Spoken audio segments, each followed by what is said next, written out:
Good morning mga kapatid. I-share ko lang itong nabasa ko ngayon sa umagang ito, no? Makikita sa Epeso 5, chapter 5, verse 18. Ito, sabi dito, no?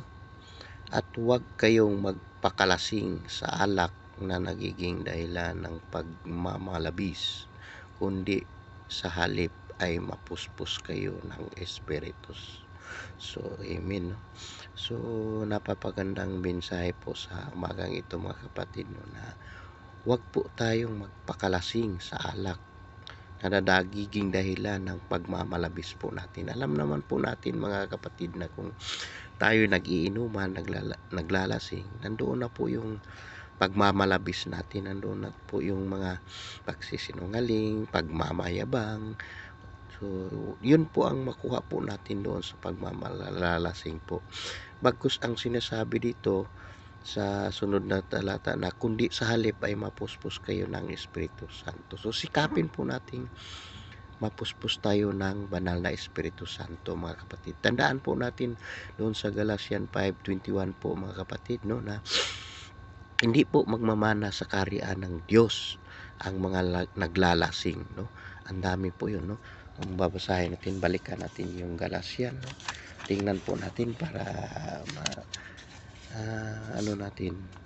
Sabi dito sa Galatians 5 na actually marami to hanggang mauna na tayo sa dito po tayo mag-umpisa sa 19, no? Ngayon ay nahayag ang mga sagawa ng laman sa makatuwid bagay ang mga ito: pangangalunya, pakikiapid, karumihan, kahalayan, pagsamba sa Diyos-Diyusan, pangkukulam, pagkamuhi, pag-aawayan,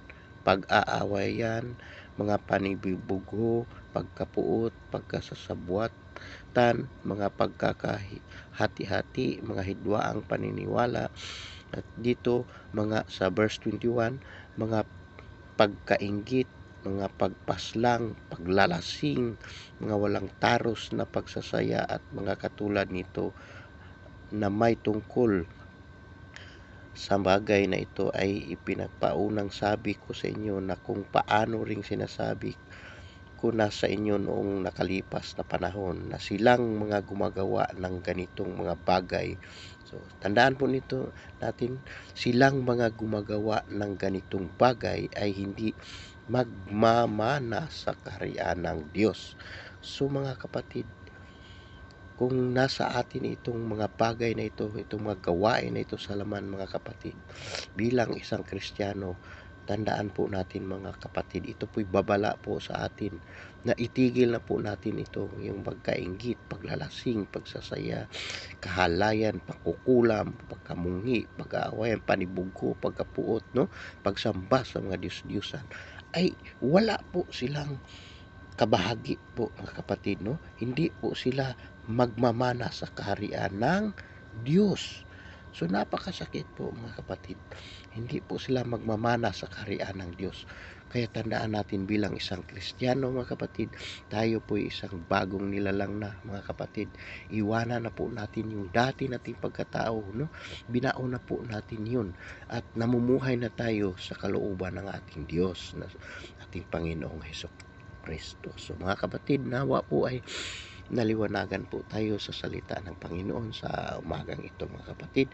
Napakagandang magbasa po ng mga salita ng Panginoon mga kapatid, dahil ito po'y nagnunores sa ating mga puso, sa ating buhay Kristiyano. Huwag po natin kaligtaan mga kapatid ang magdasal, no? Magbasa ng Panginoon, sa salita ng Panginoon, at sumasamba, magpupuri po tayo sa araw ng pamamahinga po mga kapatid. Yan po ang kalakasan natin. Glory to God. Ang Diyos lang po ang papuri at pasasalamat. Salamat po. Amen.